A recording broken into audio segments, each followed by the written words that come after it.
You are listening to an audiobook podcast of A Rake by Starlight, written and narrated by C.B. Wright. This podcast is distributed under a Creative Commons license. The author would like to apologize to the entire nation of Scotland for Cyrus Mack's accent. Chapter 10, wherein our hero's daring plan encounters an unfortunate wrinkle. The Fool's Errand was not a tempting target for most pirate ships, and Griff was almost completely convinced they were the only ship in the system. That said, as they sat in orbit around Uru, he couldn't shake a vague sense of paranoia. They'd launched the fuel drones 30 minutes ago, 4 unmanned cylindrical craft designed to dive deep into a gas giant's atmosphere without being crushed like a grape, collect all the hydrogen they could, then return to the ship for processing. It would take another hour or two before collection was complete. Until then, Griff had nothing to do but keep the ship in orbit and twiddle his thumbs. He was impatient to leave, but the ship did need fuel. He sighed and waited. Most starships had the ability to process hydrogen into fuel. Hydrogen converters had been standard equipment on spacefaring vehicles almost since the very beginning of interstellar flight. In the very early days of exploration, refueling with hydrogen had been the only practical way to support manned exploration. Gas giants were relatively common features of star systems, and if you could make it to a gas giant on a full tank, you could collect all the hydrogen you needed, process it, then move on to the next gas giant on a full tank. As governments grew, the tradition of using gas giants as refueling stations came into direct conflict with the tradition of people owning things and not wanting to give them away for free. Gas giants were declared national resources and leased to companies that harvested it, processed it, and sold it at prices far above what it actually cost. Most spacers were outraged at this. Some traditions ran strong in spacefaring communities, and one of those traditions was that fuel was free. Ships that were concerned with being legitimate choked down their outrage and paid for the fuel. Ships that played rather more loosely with rules looked for systems that were poorly patrolled, where it would be possible to stop off at a gas giant and refuel before the owner of the planet had a chance to respond. This was particularly easy to do out in the fringe. Griff yawned and tried to think of something he could do that would take his mind off waiting. A moment later, he bolted upright as both Morgan and Faldeeth started shouting at the same time. "Incoming ships on sensors! Receiving signals from multiple signature keys. 2 heading this way. Keys are a mixture of Tyler's Barony and Alliance military craft. Feeding data to tactical." Griff looked down at his tactical screen and saw 7 dots appear on the outermost edge of the system diagram. A moment later, a long string of numbers and letters appeared over each dot, the signature key for each ship. And a moment after that, 5 of the signature keys were replaced with the make and model of that ship. "Tyler's Barony warships," Morgan reported. "Caliber class." 2 aren't updating, Griff said. "Why aren't the last 2 updating?" "We don't know anything about them," Morgan said. "There's nothing to display. They're Alliance, though." Griff's vague sense of paranoia grew considerably more focused. "Still collecting information," Morgan said. "Hold on. Okay, keep in mind there's a 3-hour delay, but it looks like they just dropped outside the gravity well and 2 are moving in. I have visuals on all 7, sending to your screen." Griff's screen updated, dividing into 7 equal panels, each displaying an individual ship. The Tyler's warships were clearly top of the line, definitely overkill in the system. One of the Alliance vessels was also obviously a warship, though he didn't recognize the model. The other Alliance ship was unlike any Griff had ever seen, but it still looked strangely familiar. "Anyone recognize the squat oblong ship with the—" "We have 3 more ships," Morgan said. 3 more Alliance warships just dropped from TAC near the weird one." "Griff," Amos sounded distinctly unhappy. "We're in an awkward position." "You mean orbiting around a gas giant and not emitting a signature beacon?" Griff laughed nervously. "Yeah, we might as well send them a message saying, 'Hi, we're just stealing your fuel. Hold up a bit and we'll be happy to pop off when we're done.' Also, Faldeeth, do not send that message." "And we just got pinged," Morgan added. His voice was calm and remote.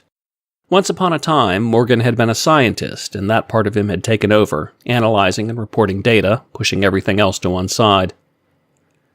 Griff hit the intercom. "All hands, general alert. 9 ships just dropped at the edge of the system. They are Tylaris Barony and Alliance Navy. Kitka, when do the drones come back?" Kitka replied they would return in 2 hours. "All right, stand by." Griff turned the intercom off. "Morgan, what are they doing?" "I don't have enough information," Morgan said. "But what we're looking at now is a few hours old, so whatever it is they're going to do, they've already done it." "So they may already have seen us," Valdith said. "You heard Morgan," Amos said. "We got pinged. I guarantee they saw us." "Griff, I don't think we need to guess why they're here." "No," Griff said. "We don't need to guess why. What they're going to do about it, well, that might be worth a guess or two. Morgan, are they moving to intercept?" "Don't know yet," Morgan said. "It'll take some time to tell. Maybe half an hour." "Why so long?" "It requires math." Griff sighed. "Well, get to it." The half hour crawled by. Griff tried to distract himself by tracking the progress of the fuel drones, but that only reminded him that he had to wait at least 2 hours before he could do much of anything. There was no point running until they had fuel. Finally, Morgan finished his calculations.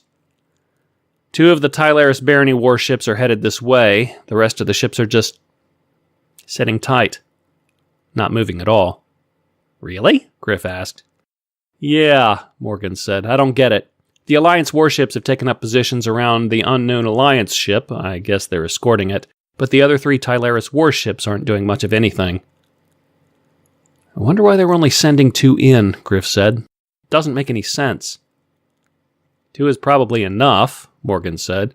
"I've worked up a tactical assessment of those ships, sending to your station." Griff looked at his screen as Morgan's information scrolled by. He whistled softly.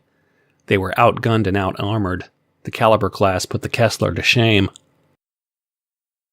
"Looks like the only advantage we have is speed.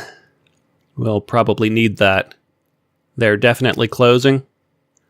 "Straight toward us," Morgan confirmed. "Well, more specifically straight toward Uru, and we're the only interesting thing around."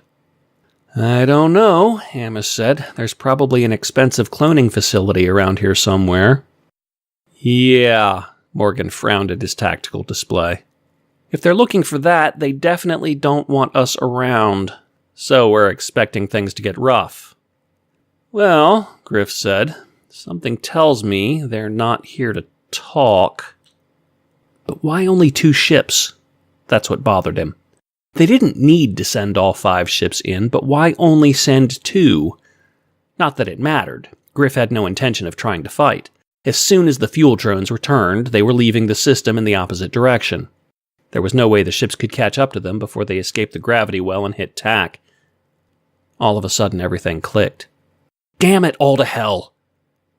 There was a brief silence on the bridge. "Is there something you want to tell us, Captain?"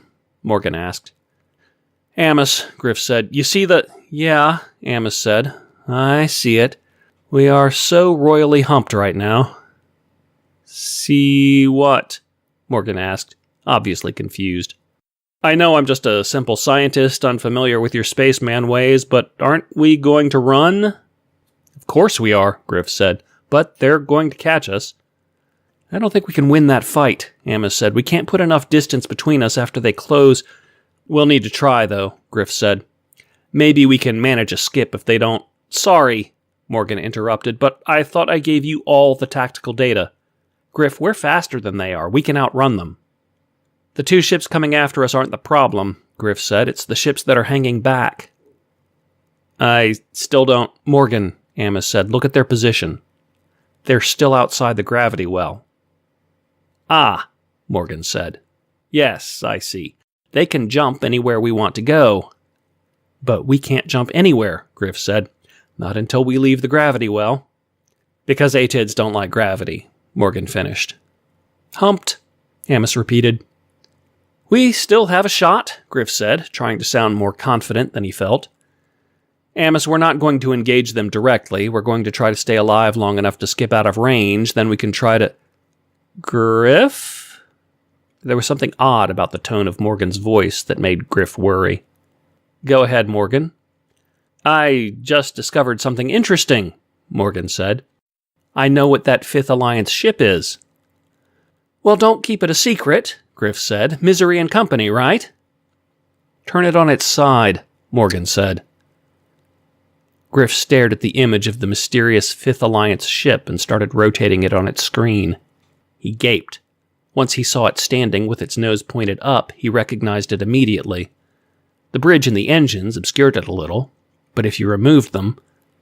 A comm tunnel? It looked almost exactly like a comm tunnel. It was smaller than the ones he was used to seeing, and it was laying sideways to better distribute the mass as it was integrated into the ship. But if that's what it was... Griff shook his head. That's not possible. Comm tunnels can't be that small. They can't move. Pretty sure this one can, Morgan said. Now that I know what to look for, I'm picking up all the right traces on my scanners. Comm tunnels were the exclusive technology of the Smith barony. They controlled all faster-than-light communication in known space, and they guarded the secrets of that technology with ruthless efficiency. How did they do it? Faldeath asked. House Smith would never permit this. That must be why they built it into a military ship, Amos said. It's harder to sabotage a military ship. Whatever they did, Griff said, I'm very unhappy with the Smith barony right now. This is a hell of a time to lose your grip on a goddamn monopoly. Even if we do get out of here, Amos said, that ship can call ahead. If they get a fix on our heading, which they probably will, they'll be able to make a call to each likely stop along our destination and arrange for a welcoming party. Humped, Griff agreed. He pulled his chair out into the bridge proper, clicked it into place, and stood. Right. Amos, we're going to the wardroom. Faldeath, tell Cyrus and Kitka to meet us there. Morgan, transfer the tactical map to the big table. Also, you have the con. An expression of mild panic flashed across Morgan's face. Griff, I can't fly this thing. You can't? Griff frowned irritably. I thought you were learning. I am learning, Morgan said, on a simulator. I'm not anywhere close to doing it for real. Not yet. I can pilot her, Faldeath said.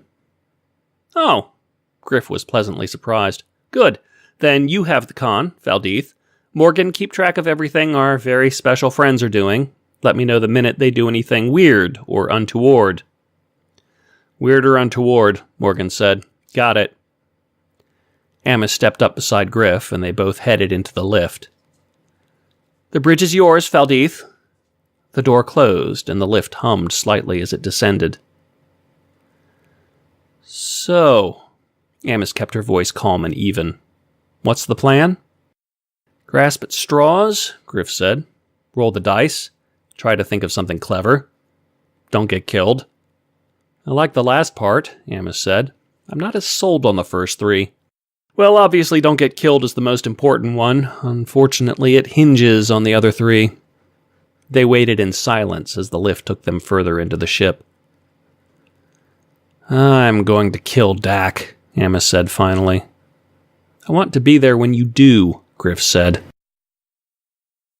Chapter 11, wherein our hero recognizes the gravity of his situation. Amos, Cyrus, Kitka, and Griff stood around the captain's table, watching a holographic display of their tactical situation as they all frowned deeply.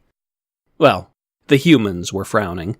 Kitka ground the plates set behind its mandibles, a low, throbbing, grinding sound that communicated displeasure. It was the bug equivalent of a frown. The holographic display was split into 3 views. The first showed the Fool's Errand in orbit around Uru. The second showed the 7 ships sitting motionless outside the system's gravity well. The third showed a large-scale tactical map with the Fool's Errand, the 7 ships outside the system, and the 2 that were closing in. So, Griff said, here's our basic problem. They're sending 2 ships in after us. We're faster than they are, so we can avoid them if we exit the system at a full burn. I'm going to assume that's what we want to do, based on the likelihood of them probably not wanting to talk. Nobody spoke up to agree with him. It wasn't necessary. Unfortunately, Griff continued, it doesn't really matter that we're faster than those ships. As soon as we get close to leaving the system, the reserve ships can skip into any corner of the system they like and close. Amos did a few quick calculations, and they can get close enough to fight before we can get far enough out of the system to jump to tack. So, we'd have to fight them, Cyrus said. He didn't sound terribly excited by the prospect. For a while, Griff said. Not long enough to win, just long enough to get out of the system. 5-6 minutes if we fly in a straight line, but that's not going to be practical. They'll be trying to get at our engines, and we'll be countering to prevent it. It'll be at least 15 minutes if I take chances. Can we survive 15 minutes? Cyrus? Kitka? Cyrus laughed bitterly, then shrugged his shoulders. She's a good ship, Griff. She can take a few hits and keep going. But those damn ion cannons, I don't think the screens will soak that up for long. And once they drop, we'll be peeling back bits of hull like nothing. Kitka said a direct hit to the engines from an ion cannon would probably make jumping to tack impossible. Okay, Griff said. I can't say I'm surprised. Can we disable them or slow them down enough to even the odds a bit? Cyrus shrugged again. If we hit them with our cannon, yeah, we can hurt them. The other turrets will likely be useless. Missiles might be effective. Harry's pretty good at piloting those. They have a better shot at getting through their screens, but not their armor. I'd feel better if it were only one ship we were going up against. But we have 2 Barony and 4 Alliance ships, ready to deploy wherever we go. Sorry. No need to apologize, Griff said. It's my fault. When I was refitting her, I never asked what if I suddenly find myself in a situation where I might have to take on as many as 8 warships at the same time. Poor planning on my part. Kitka worried about the comm tunnel. Yeah, Griff shook his head. Last thing I ever expected to see. I mean, that's just unfair. Even if we do hit tack, they'll call ahead. There are only a few places we can reasonably jump to, and it's not like you can turn and tack. So, that's our situation. I'm open to suggestions. Nobody said anything. Griff waited another moment, then nodded. Yeah, that's what I came up with, too. Sorry, Griff, Cyrus said. We're in a pretty bad spot. Amos tried to sound positive. We've been in bad spots before. It wasn't too long ago that we were being chased through Radiant Throne space by a battle carrier. Kitka noted they almost didn't make it out of the system alive. Stop being negative, Amos said. It's only because Mavis cheated. Commodore Hugh Mavis, one of the top officers of the Empire of the Radiant Throne's Imperial Navy, was everything Griff detested in a person. He was intelligent, adaptable, and innovative, qualities Griff found very inconvenient in people he didn't like, and was wholly opposed to lawlessness of any kind, a quality Griff found very inconvenient in people who were intelligent, adaptable, and innovative. A year ago, Griff and his crew were on the run, trying to get far enough out of a system to make the jump to tack. They should have escaped. They were too far away for Mavis's ship to reach them in time. So Mavis cheated. He used his ship's gravlock to create an artificial gravity field around the Fool's Errand, making the jump to tack too dangerous to try. It was brilliant, in a how-come-nobody-ever-thought-of-that-before kind of way. He was pretty sure that low-level gravity dispersion was going to become a standard part of modern naval warfare in the very near future. Griff frowned thoughtfully. I don't really have any ideas either, Amos said finally. I'm terrible at being an optimist. I'd rather be drunk instead. Not me, Griff said, staring hard at the tactical display at the captain's table. You wouldn't? Amos looked at him skeptically. Griff's attention snapped back to Amos, then his gaze drifted over to the bar wistfully. Afraid not. We need to be sober for this. Sober for what? Amos asked. Griff took a deep breath. I have a plan. Everyone looked at him. He grinned. It's incredibly dangerous, he said. It's one of those crazy things that people talk about in bars, but don't actually try because being alive is good. Oh, Christ, Cyrus muttered. One of those. Griff kept his voice as bright and as cheerful as he could manage. Afraid so. Amos raised an eyebrow. Griff's grin widened. Oh, hell, it's the grin I don't like. Look, Griff said, it's time to face some unpleasant truths. My original plan was to stay in orbit around Uru until we were refueled, then to leave the system quietly before anyone showed up. Well, someone showed up. At this point, I think we all need to recognize that Kitka won a bet. Kitka apologized. Second, this means we're operating on Plan B. Amos and Cyrus looked startled. Kitka's mandibles emitted a high-pitched, keening sound. Griff did not have a good track record when it came to Plan B. And what is Plan B, Griff? Amos kept her voice steady and her expression calm, but she brushed away a loose strand of hair that didn't exist. It was a fun life, Cyrus said. A bit short towards the end. Plan B involves complicated mathematics and extreme physical discomfort, Griff said. Well, flip that around. The extreme physical discomfort comes first. Well, that's a relief, Cyrus said. There's nothing like physical suffering, followed by calculus. 3.5 standard gravities were no fun, even when strapped into a chair. Griff gritted his teeth and forced himself to reach for the intercom. All stations report. We're ready, Cyrus said. He doesn't sound particularly uncomfortable at all, the bastard. Hari's not feeling well, though. My spine's hurt, Hari said. It feels like they're going to break off. Really? Griff asked. They won't, Hari said. It just feels that way. What about you, Cutter?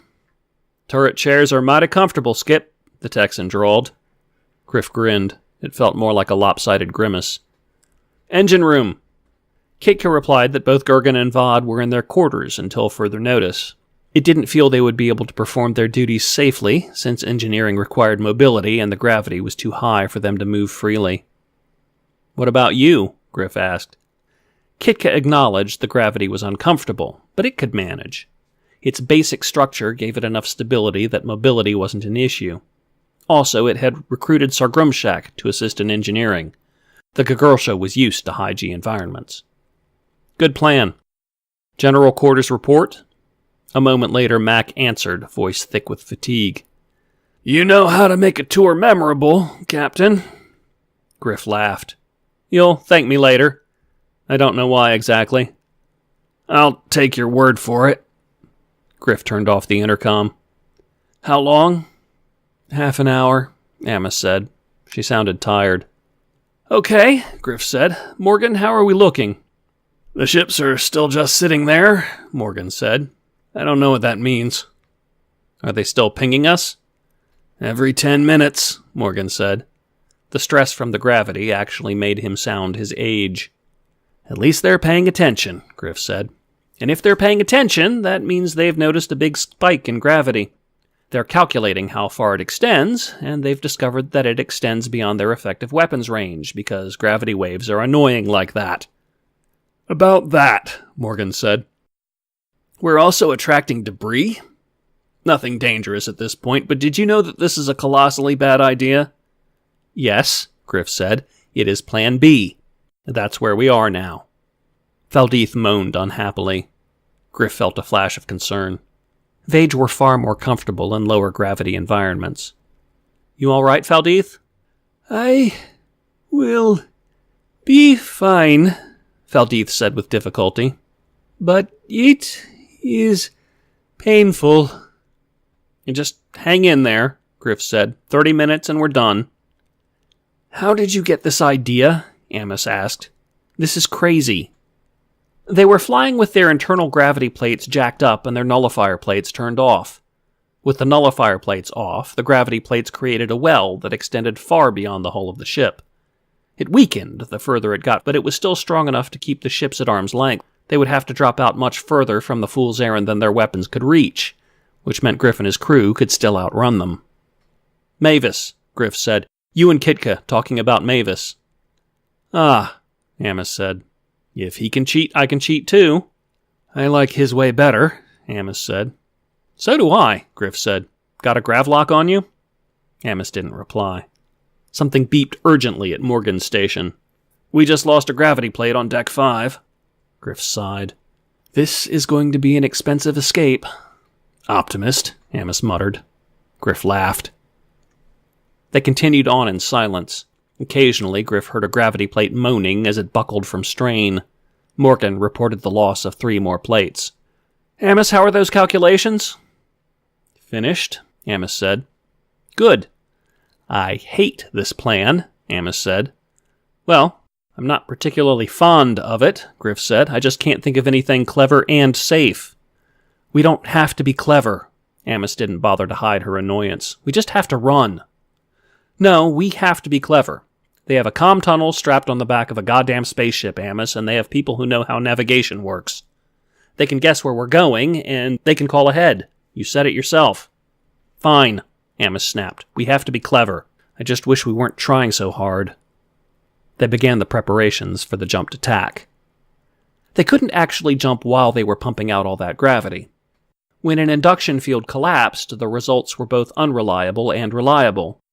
Unreliable in that you couldn't always predict how the collapsing field would interact with the physical universe, and reliable in the fact that the interactions, whatever they were always fatal.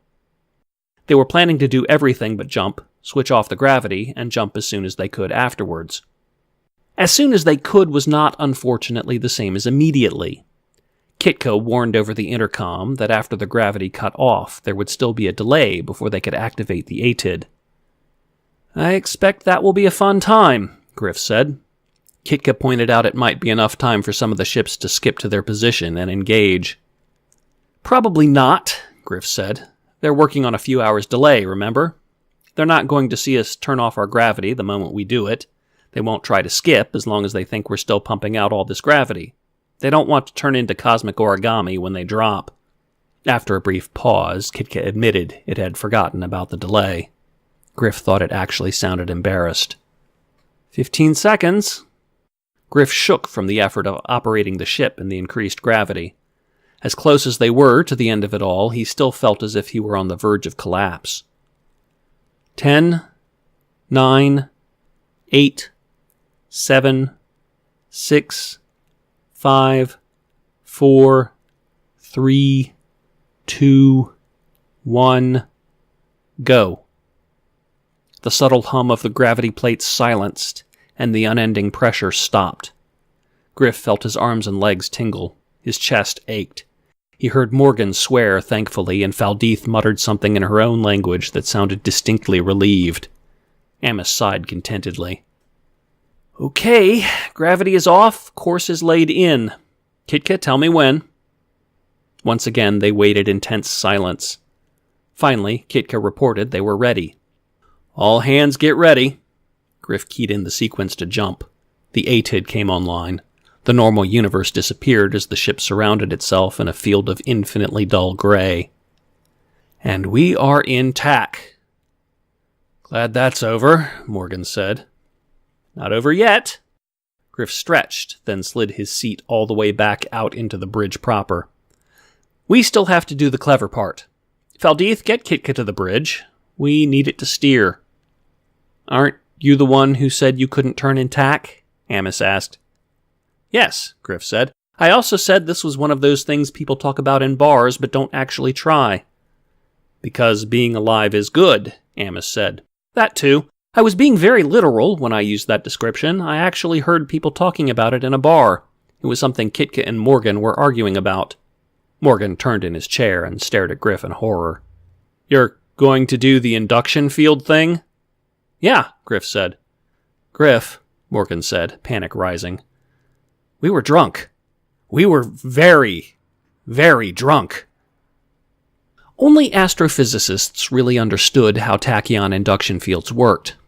The people who used them regularly were generally uninterested in the specifics of how the field created a discontinuity between the artificial universe inside and the regular universe outside. It was enough to know that it did work, and that the discontinuity was a reliable, unchanging number that applied to the entire ship equally. This reliability was good. It was the difference between getting where you wanted to go and being reduced to a line of briefly incandescent dust many hundreds of thousands of kilometers long. It was, however, theoretically possible to sacrifice reliability and manipulate the ATID to bend and warp the field, making it asymmetrical.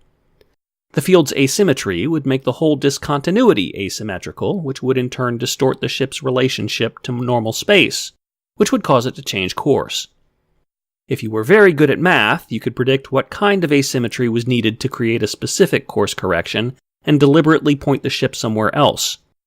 If you were not very good at math, the induction field would collapse while you were in TAC. That's why Griff was letting Kitka drive. He was better at math than anyone else on the ship. Kitka floated on the bridge, chittering nervously.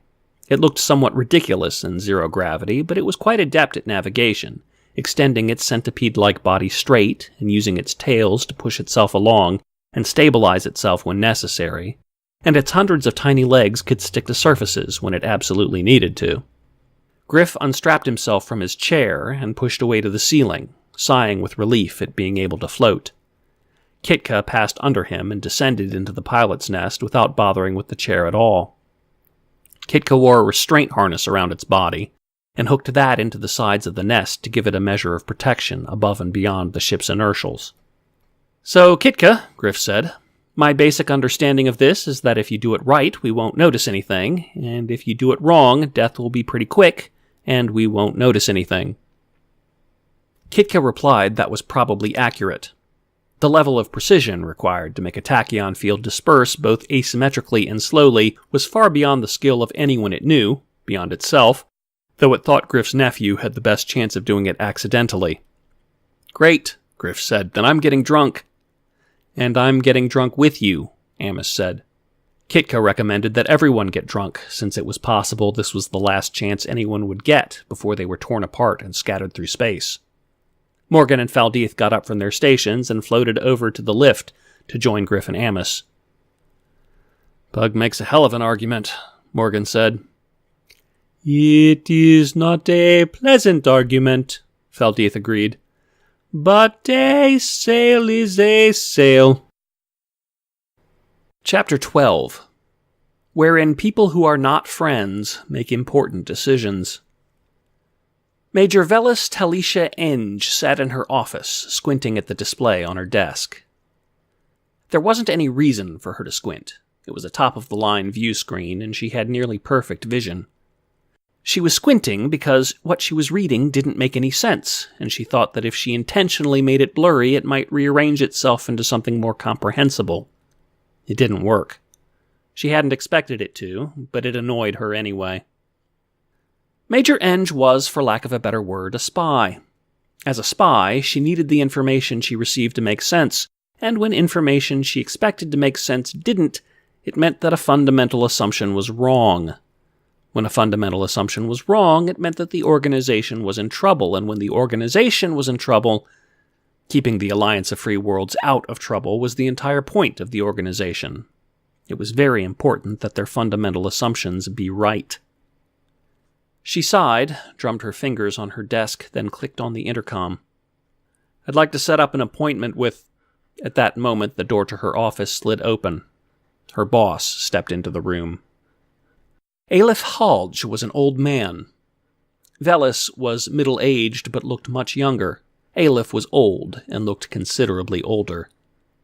He was a hawkish man with pure white hair and silvery gray eyes. Cybernetic implants, Velis assumed, but Aleph never said, and she didn't particularly care. Aleph had been Velis's boss for a long time, but he was very hard to read. He could be a warm and affable man when he chose, but when he was playing his cards close to his chest, it was impossible to pick up anything he didn't want anyone to see. At the moment, Aleph was giving nothing away, but Velis suspected he was angry, because she was angry, and if she was angry, then he had even more right to be. Velis turned off the intercom. "I was just about to set up an appointment to see you." "About the Tylaris Barony field report?" His voice was calm and mild, a professor's voice.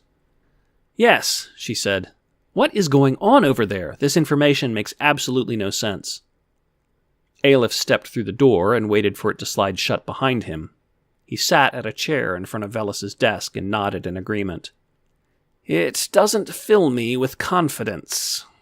The last time Halj had said something didn't fill him with confidence, the thing that hadn't filled him with confidence had been blown to pieces in what looked, to all appearances, like an unfortunate mining accident. "Who's directing intelligence in the baronies?" Halj asked. "Bennett," Velis said, "but he isn't the problem. Rolus is turning out to be Well, he's not as stupid as we originally hoped. Halge raised one craggy eyebrow and waited. The thing is, Velis said, irritation rising, is that he does absolutely everything we ask him to. Every damn thing. When we ask him to cut a deal with the Alliance on ships, he cuts a deal with the Alliance on ships. When we ask him to develop a carrier for a comm tunnel, he sets aside the resources for it and has it delivered on time. And by doing everything, he immediately cuts us out of any deeper levels of access. He knows we're working through the diplomatic corps, and there's no reason to send in the diplomats when he does everything we want him to do. Halge nodded slowly. We are further hamstrung by the inordinate pride the Alliance has taken in winning such a member, even if only as an autonomous one. Yes, Velis said. The fact that he's now a member of the Alliance restricts our options. We have to work that much harder not to be noticed. Bennett knows something is going on, but doesn't know what. He requested a higher-level review, and based on my review, I can say that something is definitely wrong. Our models predicted the insurrection against Rolus would die down inside half a year, Halge said. Half a year. It's been a bit more than a full year now, and it's still going strong. The trade baronies are in chaos. The general opinion of the Alliance in that part of space is plummeting, and the baronies are considering raising their prices in protest. And the Radiant Throne, Velis said. Don't forget them. If only we could, Halge said. They are taking every advantage of the situation. Were I not actively working against them, I would find it admirable. Someone is funding the insurrection, Velis said. Yes, Halge agreed. But who? It must be a trade baron, of course. The insurrection is extremely well funded. But I can't think of a reason for a trade baron to get involved. There's no business case for it. They consider partisanship bad for business, Velis said. When Tyleris joined the Alliance, chose a side, they made a lot of the barons angry. Maybe even all of them. Angry, yes, Halge said, but also ambitious. Yes, businesses embrace the status quo. That's good for businesses. But when the status quo ends, the first goal of any business is to preserve, then improve their standing. I'm quite sure each baron is livid with Rolus Tyleris, but surely they see opportunities as well. The Tyleris barony has joined the Alliance. It's done. What's left is for the remaining baronies to reposition themselves, to recognize a new, most powerful trade barony. That hasn't happened yet. They're waiting for the insurrection to die down, Velis said, and it hasn't. The uncertainty surrounding that makes it difficult to plan what to do next. It could be that someone who has no chance of becoming the new face of the trade barony is funding the insurrection. The Tyrelos barony, perhaps. Perhaps, Halge said. Our reports suggest that despite their disparate positions, Minerva Tyrelos and Mogra Tyleris were on friendly terms. That also makes sense, Velis said. There aren't many human-run trade baronies. Halge settled back in his chair and closed his silvery gray eyes. Read the report again. Then tell me specifically what is making me so very unhappy. Velis reset the report, paging through it carefully, examining each point. Halge sat motionless, eyes closed. Finally, Velis hit the part of the report that made her want to squint. This time, something jumped out at her that made the entire thing fall into place. She scowled. This is a charade. Halge didn't open his eyes, but one eyebrow shot up. Beg pardon? The insurrection isn't trying to win, Velis said. They're hitting targets, yes. The attacks are well planned and well executed. But there's no follow-up. There's no attempt at destabilization. It's... She studied the screen once more. It's a diversion for something else. They're trying to distract Rolus, to get him to commit resources to fighting these incidents so that he won't be able to stop whatever it is they're actually trying to do. Very good, Halge said. It's not working, Velis added. Halge opened his eyes and stared at her steadily. Explain. The other part of Bennett's report covers Rolus's forces, Velis explained. He can't account for all of them. The forces responding to these public displays are only a portion of his entire fleet. We don't know what the rest of his forces are doing, but based on some other peripheral data, there's evidence other units are being deployed for something. I think Rollis knows what the insurrection is really trying to do and is taking steps to stop them. I think you're right, Halge said. And Rollis doesn't want us to know what it is, either. At least he's worked very hard to make it very difficult for us to find out. I'm starting to think he misrepresented his position to us, Velis said. When he approached us, he claimed everything was going to fall right into place. It's not falling right into place. Agreed, Halge said. Get ready to travel. I want you to meet with Bennett and take charge of the situation personally. Velis hesitated. Halge opened his eyes and stared at her. She forced herself not to flinch. You disagree with this decision? Halge asked. Yes, Velis said, a little. You agree with Eric's, perhaps, Halge said. He feels you're compromised in Trade Baron space. I do agree with him, she said. I am compromised. I'm surprised to hear it, Halge said. Why? Eric's isn't an idiot. We compete, but we're not enemies. He's committed to the success of the organization, and so am I. If he felt I was a better candidate for an assignment than he was, he'd recommend me for it. And his point is valid. My last mission in Trade Baron space was a disaster. I operated well below standard levels and lost a sizable portion of my team because I underestimated my brother and let him get under my skin. Eric's is a smart man, Halge agreed. I don't tolerate imbeciles in the organization. And I'm not suggesting he's playing political games. But none of us are perfect, Velis. I think he misreads this. Your mission was to steal something very important to the Alliance. It's something that was, by all accounts, impossible to steal, but it was stolen successfully. It was a spectacular success. I had very little to do with it, Velis countered.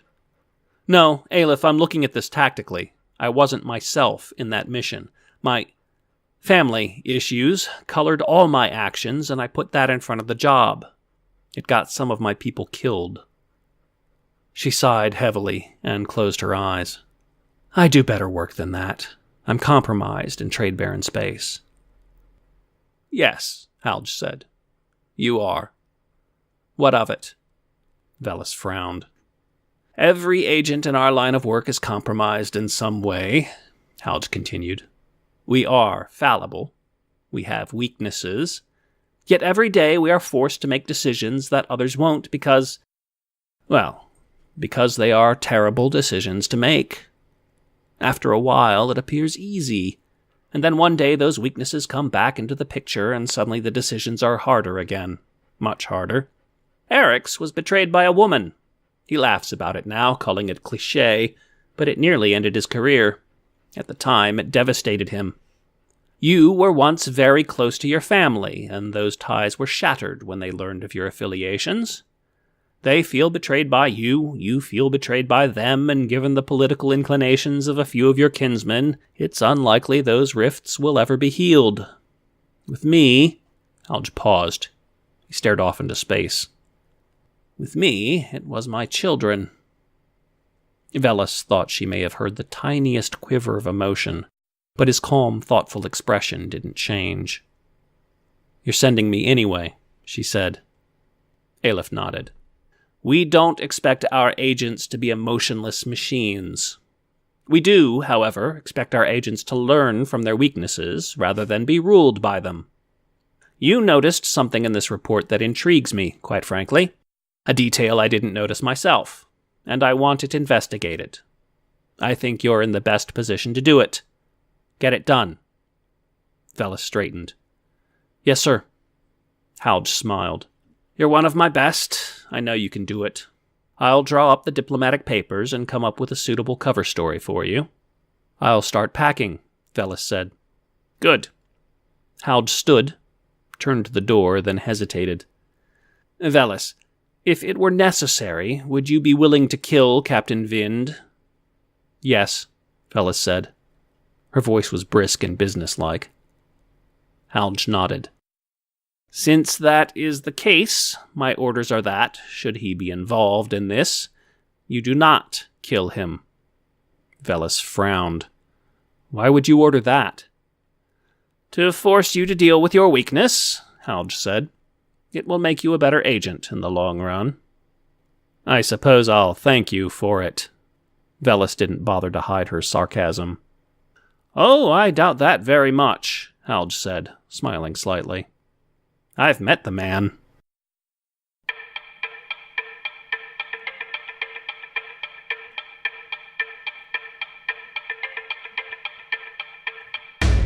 This has been an audiobook podcast of A Rake by Starlight, written and narrated by C.B. Wright. It is published as part of his Patreon campaign, where he creates serial fiction and other acts of publishing villainy. To support this podcast and gain access to other rewards, consider subscribing at patreon.com/eviscerati. That's patreon.com/EVISCERATI. A Rake by Starlight is the sequel to Pay Me Bum, originally published in 2011 and available in ebook and trade paperback format through Amazon, Barnes & Noble, Kobo, and other online retailers. This podcast is distributed under Creative Commons Attribution, Non-Commercial, Share-alike 4.0 license. You are free to copy, distribute, and modify this podcast as long as you properly identify C.B. Wright as the original creator. Also, you cannot charge money for copying, distributing, or modifying this work. More information about this license can be found at creativecommons.org.